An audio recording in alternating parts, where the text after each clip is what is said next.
the question becomes, what is the difference between alkaline water and versus alkalized water?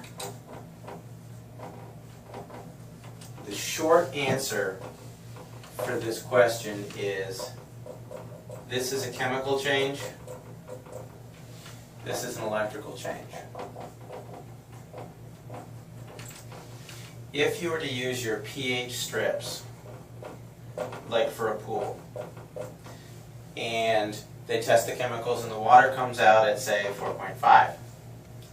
Well, with a pH of 4.5, you would then add either calcium or magnesium or some like that to increase the alkalinity. What the pH strips, if you will, are looking for is they're actually known as chem strips, which means they're looking for a chemical composition change.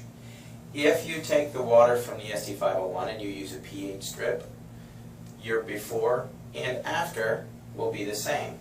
If you take any type of table water, whatever other machines, and you're getting a change in the chem strips, it means that you added the calcium and magnesium, and now you get an 8.5 water because of the chemical change in the water. That is therefore by definition to be truly alkaline water by all scientific standards that we use today. However, when you start to compare this to alkalized water, what's going on is there's an electrolysis process, and basically it's shocking the water. It takes an enormous level of energy to do a process that is called the dissociation of water. And you can Google that. Basically, it's the process by which you take water and you lend it to a hydrogen ion and a hydroxyl ion. The hydroxyl gives you a free electron that you can use to be a free radical scavenger. But when this process happens, basically there's an array which has a negative side and a positive side. This will attract the hydrogen ions. The hydroxyls will come over here. Well, when this happens, because they're so unstable, what they will do is they will instantly convert to H2, which is hydrogen dissolved in water. So then you end up with an H2 molecule and a couple of hydroxyls. Because this ratio changes electrically, you'll get a rise in your pH. There's no chemicals added. They're taken or added to the water. It is strictly a requirement of power, which is where this unit comes in. If you look at it as a question of power times amperage times the surface area of the plates, that'll give you what's called a PEU, which is potential electrolysis units.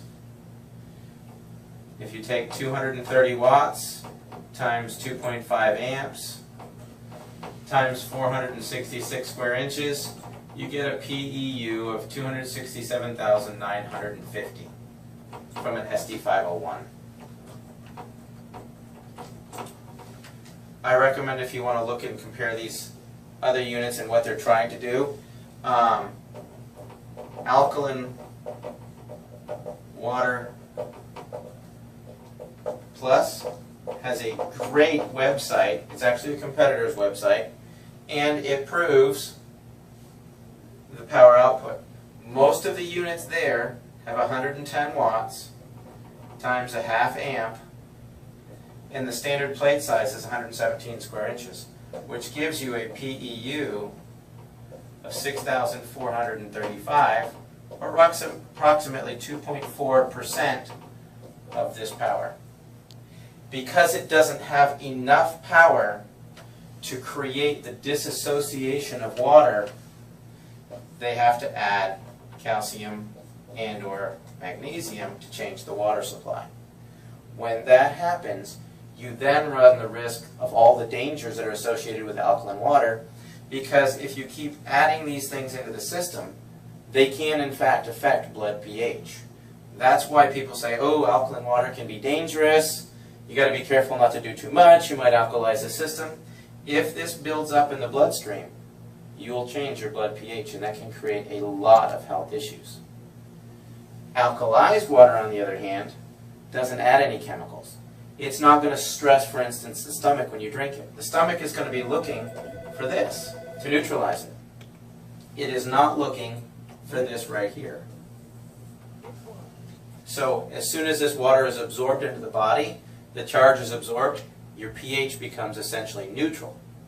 The hydroxyl ions will continue to go through the aquaporin, and that will flush out the toxins within the cell, so you'll get an alteration of the intracellular pH, which is removing cellular metabolic byproducts such as urea, ammonia, CO2, things like that. So that's the essential difference between alkaline and alkalized water.